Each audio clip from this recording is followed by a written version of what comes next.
बहुत बहुत स्वागत है आप सभी का गुडविल द करियर वर्ल्ड में। बच्चों, आप सभी के लिए आर्ट्स की क्लासेस मैं इस चैनल पर लेकर आ रहा हूं और मैं हड़प्पा सभ्यता पढ़ा रहा था और इस वीडियो का अंत हुआ है और इस वीडियो के अंत में हम सभी का टॉपिक भी है हड़प्पा सभ्यता का अंत, यानी इस सभ्यता का अंत कैसे हुआ। इस चैप्टर में हम सभी बहुत सारी बातें को जाना, सीखा, समझा और बहुत पिक्चराइज वे में चैप्टर को जाना। आज भी आप सभी के वीडियो में अगर आपने क्लिक करके आ गए हैं तो देखिए इस चैप्टर में हमें पढ़ना क्या है।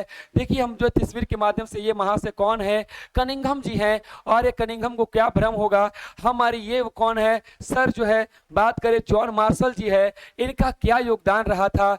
बात करें तो ये हमारे कौन है विलर साहब जी हैं, कैसे हड़प्पा की खोज की कहानी क्या थी। और ये हमारे दयाराम साहनी जी हैं जिन्होंने विस्तृत रूप से बताया है ना 1922 में हड़प्पा सभ्यता के बारे में। बच्चों आज इनकी कहानी जानेंगे और उनकी है ना इनका क्या योगदान है इसको समझेंगे। इससे पहले आए और हम सभी समझे कि इस सभ्यता का अंत कैसे हुआ, यानी ये सभ्यता जो इतना डेवलप था, नगरीय था, इतनी अच्छी व्यवस्था थी। सर आपने बताया था कि ये नगरीकरण इतना अच्छा था, यहाँ का जल निकास प्रणाली, यहाँ की सुनियोजित हर चीज व्यवस्था इतनी बेहतरीन थी सर, फिर ये समाप्त क्यों हो गया। बच्चों हम इसलिए भी कहते हैं कि आखिर हम लोग इसे पढ़ ही क्यों रहे हैं। हमारा भी सभ्यता नगरीय व्यवस्था है, लेकिन बच्चों निश्चित है कि ये सभ्यता समाप्त ना हो जाए। उन्होंने ऐसी क्या गलतियां कर दी, उससे में क्या ऐसी कमी रह गई जिसके कारण इतनी अच्छी सभ्यता भी अंत हो गया, समाप्त हो गया, है ना। तो उससे हम लोग बहुत सा चीज सीख सकते हैं। तो बच्चों इस सभ्यता के अंत के बारे में बहुत सारे लोगों का अलग अलग मान्यताएं हैं, क्योंकि इसकी लिपि अभी तक पढ़ी नहीं गई है, तो लोगों ने अनुमान लगाया है, विद्वानों ने अनुमान लगाया है। बात करें तो यहाँ पर जिक्र किया गया है ना, क्या जिक्र किया गया है सर, तो जिक्र ये किया गया है कि भैया 1800 ईस्वी तक है ना चोलिस्तान के क्षेत्रों में जैसे क्षेत्रों में अधिकांश विकसित हड़प्पा स्थल ने त्याग दिया गया। यानी त्याग दिया का मतलब है ये धीरे धीरे डिक्लाइन करने लगे, धीरे धीरे समाप्त होने लगे। कब की बात कर रहा है, लगभग 1800 ईसा पूर्व की बात कर रहा है ना। चोलिस्तान जो जगह था वहां पर हड़प्पा क्षेत्र का जो विकास था वो डिक्लाइन करना शुरू हो गया था। पतन के कारण क्या क्या हो सकते हैं। पहला कारण जो आप जैसा कि देख पा रहे हैं कि जलवायु परिवर्तन। देखिए अगर जलवायु जो ठंडा है अत्यधिक गर्म हो जाएगा तो मर सकते हैं, अत्यधिक गर्म है ठंडा हो गया तो मर सकते हैं। तो बच्चों अगर जलवायु का परिवर्तन होगा, बदलाव होगा, तो मनुष्य उसे झेल नहीं पाएगा। जैसे डायनासोर समाप्त हो गए वैसे ही ये सभ्यता भी हो सकती है जलवायु परिवर्तन के कारण समाप्त हो गया हो, है ना। एक कारण तो ये हो सकता है और दूसरा कारण, अगला कारण कहता है वनों की कटाई। देखिए शहर बनेगा कब, जब वन को काट कर नया नया शहर बनाया गया, बनाते गया, है ना। अब बच्चा वन कट जाएगा तो जानते हैं वन के कटने से मृदा का पर्दन होगा, मिट्टी कट जाएगी, आपका मिट्टी की उर्वरता समाप्त हो रही है। बात करें तो ऑक्सीजन की कमी हो जाएगी।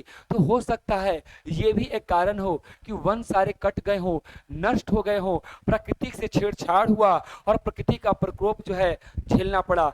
आए दिन समाचार में उत्तराखंड का उत्तरकाशी की घटना हो, केदारनाथ की घटना हो, लैंडस्लाइडिंग हो, अत्यधिक वर्षा हो, बाढ़ हो, सुकाड़ हो, ये सब प्रकृति के साथ खिलवाड़ और उसका संतुलन का ही परिणाम है। तो हो सकता है सभ्यता वनों की कटाई से, और सबसे बड़ा बाढ़, क्योंकि ये सभ्यता सिंधु नदी के आसपास था, ठीक है ना।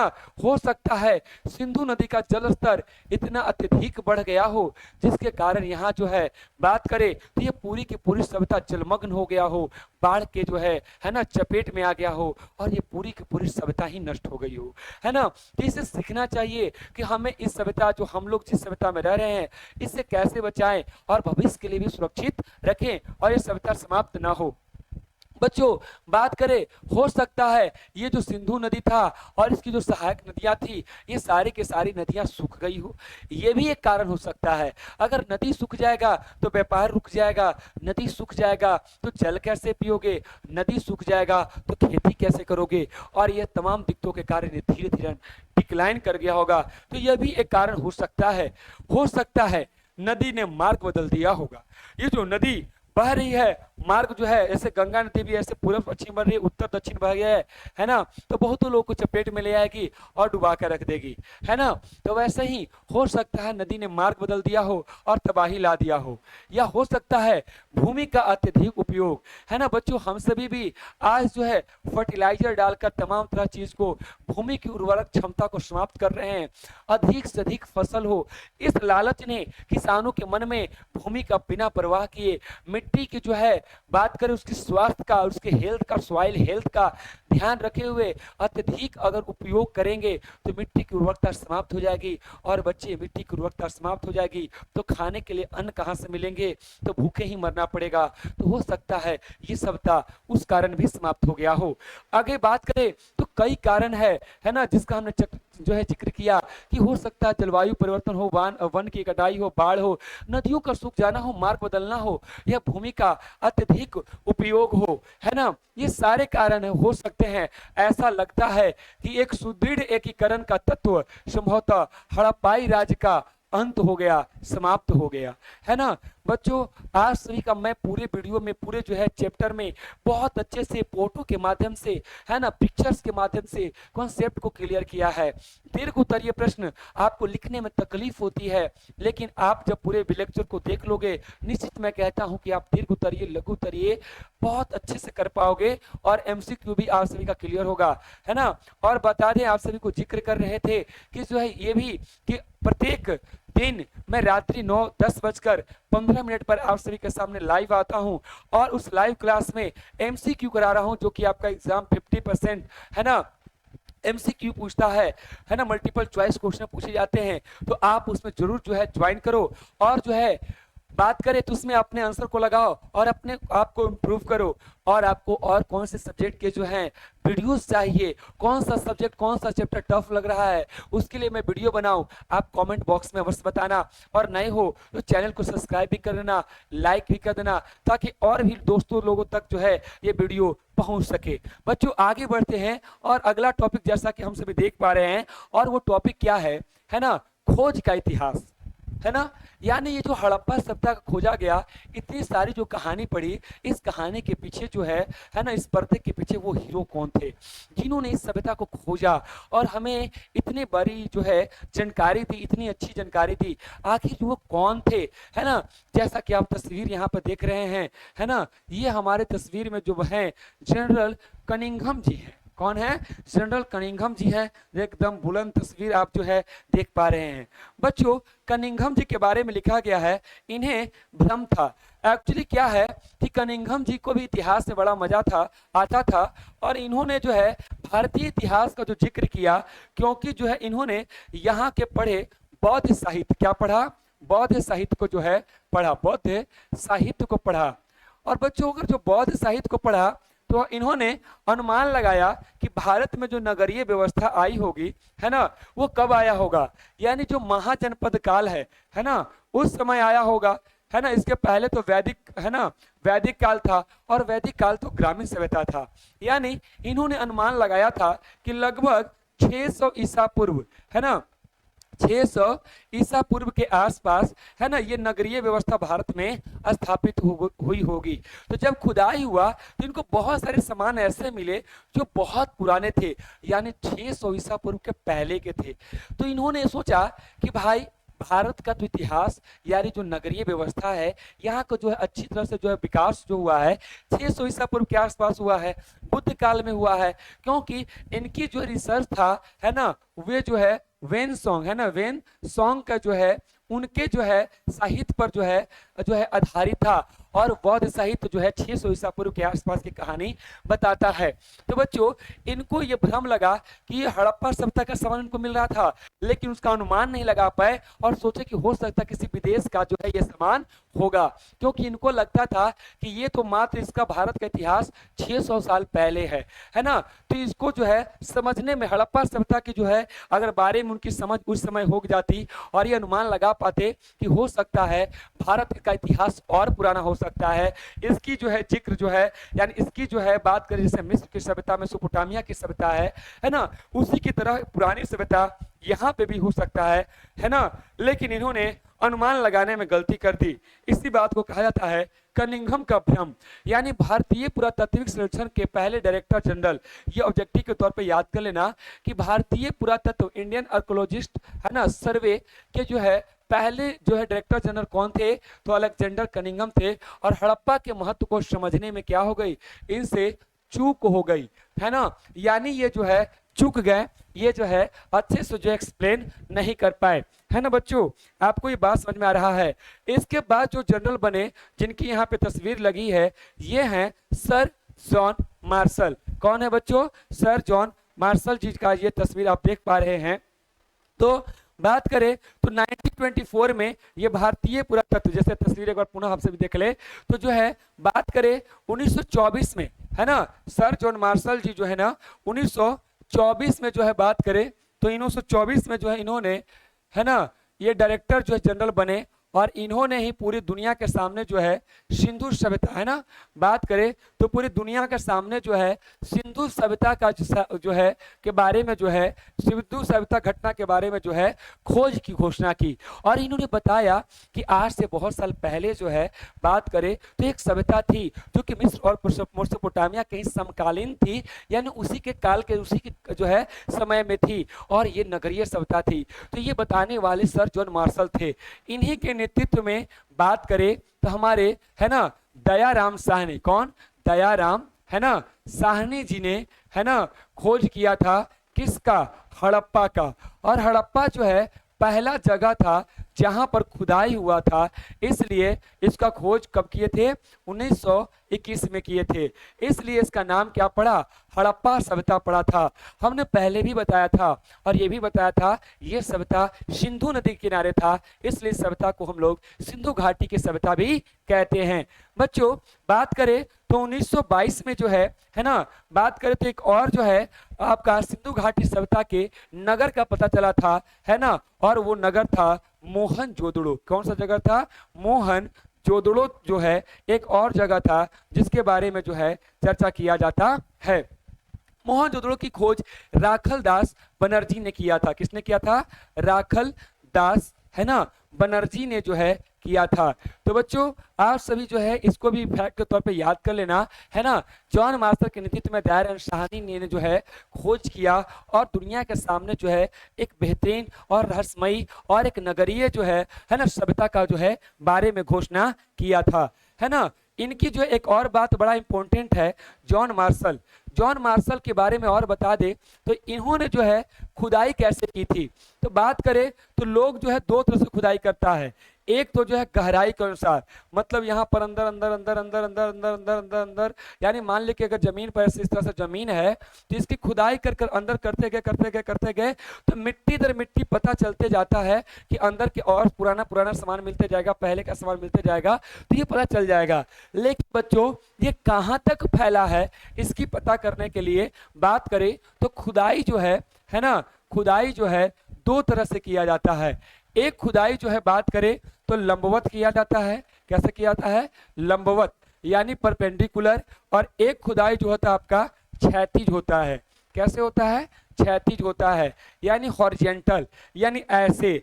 अगर इसकी जो है ऐसे अगर क्षैतिज हो रहा है मतलब पता चलता है कि इसका विस्तार कहाँ तक है, यानी फैलाव कहाँ तक है, इसकी जानकारी हमें मिलती है। और बात करें लंबवत है तो ये कितना पुराना है ना, यानी ऐसे गहराई में जो हो रहा है तो ये कितना पुराना है और इसके अंदर कौन कौन सी और सभ्यता है इसकी जानकारी मिलती है। तो सर जॉन मार्शल ने बहुत विस्तृत तरह से जो है खुदाई शुरू कर दिया था।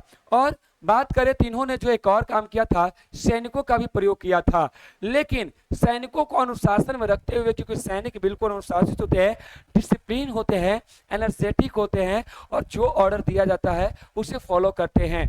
तो ये जो है बात करें, ये अगले जो है हमारे हैं ये विल्लर साहब है। इनका नाम क्या है, तो इनका नाम जो है बच्चों बात करें तो इनका नाम है REM विल्लर। इनकी तस्वीर जो देख रहे हैं व्हीलर साहब, तीनों ने जो है खुदाई करने के लिए सैनिकों को प्रयोग में लिया और जो है अनुशासित वे में खुदाई करवाया, है ना, ताकि जल्द से जल्द अधिक से अधिक एक भी चीज की चोरी नहीं हो, सुरक्षा का पूर्ण ख्याल रखा जाए। व्हीलर साहब ने जो है इसकी जो किया, ये तस्वीर व्हीलर साहब की है ना। और ये डायरेक्टर कब बने बच्चों? तो ये जो है मार्शल जी के बाद जो बने, यानी 1944 में जो है डायरेक्टर जनरल बने और उत्खनन में इन्होंने वैज्ञानिक परिशुद्धता का, यानी वैज्ञानिक ढंग से शुद्धता के बारे में जानकारी पता करते हुए किए थे। कौन? जो है व्हीलर साहब। आगे चले तो हमारे जो है इस सभ्यता के खोज करने वाले हीरो, यानी जो अच्छे ढंग से किए, वो कौन थे? दयाराम साहनी। ये तस्वीर किनकी है? दयाराम साहनी की तस्वीर है और इनका योगदान जो है फर्स्ट इंडियन DGSI, है ना, इंडियन सर्वे ऑफ इंडिया, है ना, तो ये बने थे दयाराम साहनी। दयाराम साहनी के बारे में तो हमने बताया ही कि भाई हड़प्पा सभ्यता का, है ना, मुख्य श्रेय, है ना, बात करें भारतीय पुरातत्वविद राय बहादुर दयाराम साहनी ने किया था। इनका पूरा नाम राय बहादुर दयाराम साहनी ने किया था और उनका ही योगदान से इस सभ्यता के इतिहास का उजागर करने में सबसे महत्वपूर्ण जो है बात करें तो योगदान था, है ना, तो ये सबसे महत्वपूर्ण योगदान था। और इनके बारे में क्या जान सकते हैं? तो भाई हड़प्पा सभ्यता के बारे में तो बताएं कि खोज 1921 में दयाराम साहनी ने भारतीय पुरातात्विक सर्वेक्षण ASI, Indian survey of India, है ना, के तत्कालिक महानिदेशक सर जॉन मार्शल के निर्देशन में हड़प्पा नामक स्थल से पुरातात्विक खुदाई के नेतृत्व में किया। और यह जगह आज के वर्तमान कहाँ पर है? तो पाकिस्तान में भी पंजाब है, भारत में भी पंजाब है, पंजाब दो भाग में बट गया, जैसे बंगाल बट गया, है ना, तो पंजाब यानी पाकिस्तान में जो पंजाब पड़ता है वहां पर ये जगह है ना, तो ये जो है पाकिस्तान के पंजाब प्रांत में स्थित है।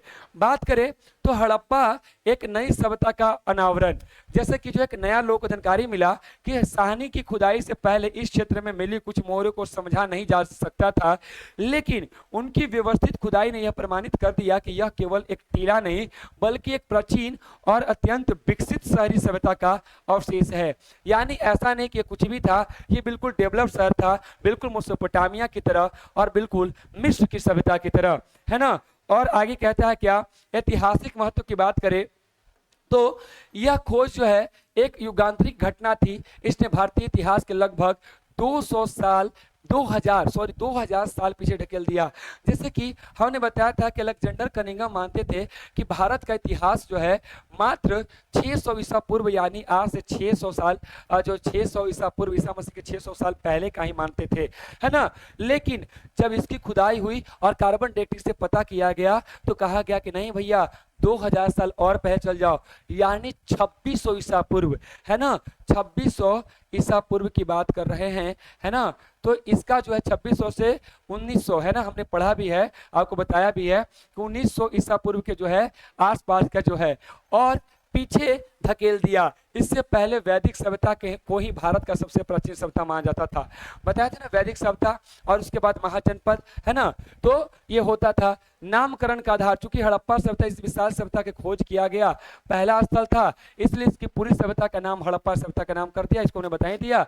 दयाराम साहनी के कार्य ने दुनिया को सिंधु घाटी की महान सभ्यता के रूप में परिचित कराया और भारतीय उपमहाद्वीप के प्राचीन इतिहास को समझने में क्रांति ला दिया। बच्चों, विश्व के अंदर जो है हम जो है नए नए नहीं बने थे, हमारा इतिहास बहुत पुराना था। हमारे जो है पूर्वजों जो है काफी जो है नगरीय व्यवस्था में रह चुके थे और काफी हम डेवलप थे। इस बात को दुनिया में उजागर करने वाले दयाराम साहनी था। बच्चों, आप सभी ने जो है पूरे के पूरे जो है क्लास में बने रहा और जो है बात करें पूरे को पूरे वीडियो को आपने देखा, है ना, सभी पार्टों को आपने देखा और आज जो है ये चैप्टर को हमने अंत कर दिया, समाप्त कर दिया, है ना। और इसके MCQ भी मैंने करा रखा है, वीडियो के प्लेलिस्ट में होगा, जाकर देख लेना। और हमने प्रत्येक बताया रात को 10:15 पर मैं आप सभी के लिए 2026 के एग्जाम के लिए MCQ का जो है लेकर आ रहा हूं, तो आप सभी जो है उससे जो है अवश्य से अवश्य ज्वाइन करें। और वीडियो पसंद आ रही हो तो लाइक और जो है कमेंट, और आपको वीडियो कैसा लगा, क्लासेस कैसे पसंद आ रही है प्लीज, क्योंकि आप हमें देख पा रहे हो, मैं ये वीडियो कैमरा के माध्यम से शूट आपके लिए ही कर रहा हूँ। अगर आप देख रहे हैं तो बिल्कुल आपके लिए खास मैं आप ही को केवल पढ़ा रहा हूँ, है ना। तो बच्चे ये समझना कि आपको मैं कैसे जान पाऊंगा, तो आपके कॉमेंट्स में आपको जान भी पाऊंगा और पहचान भी पाऊंगा। तो आपसे उम्मीद है और आशा है कि आप कमेंट अवश्य करोगे और अपना प्यार है ना और अपना सलाह अवश्य दोगे। मिलते हैं नेक्स्ट वीडियो में। आप सभी को जय माता दी, ऑल द बेस्ट, जय हिंद, जय भारत।